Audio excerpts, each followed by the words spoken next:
मी सेवा करताना आळस, झोप किंवा नकारात्मक वाटतं असं बरेचशे जणांनी मला विचारलं. तर याचा मागचा उद्देश काय आहे किंवा हे का असं होतं किंवा अशा गोष्टी का घडतात हे सांगण्यासाठी आजचा हा व्हिडिओ आहे. तर व्हिडिओ सुरू करण्याआधी श्री स्वामी समर्थ असं आपल्या कमेंटमध्ये लिहायला विसरू नका आणि त्याचबरोबर व्हिडिओ सर्वांबरोबर शेअर करा.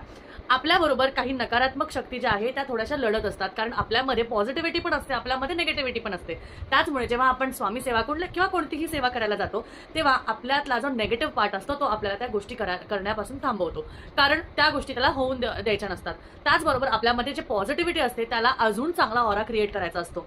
त्यामुळे जर का तुम्हाला तुमच्या शरीराला, तुमच्या आत्म्याला, तुमच्या मनाला शुद्ध करायचं असेल तर तुम्हाला तुमच्या चांगल्या मनाचं ऐकून सेवेमध्ये नकारात्मक शक्तीला किंवा नकारात्मक गोष्टींना थोडं बाजूला सरकून किंवा त्यांच्यावर आपण म्हणतो ना की दावा टाकून तुम्हाला तुमची सेवा पूर्ण करायची आहे. थोडा त्रास होईल, थोडी अडचण होईल, पण सेवा जेव्हा पूर्ण कराल ना तुम्हाला तुमच्या शरीरातील, मनातील, तुमच्या आत्म्यातील तुम्हाला सर्व नकारात्मक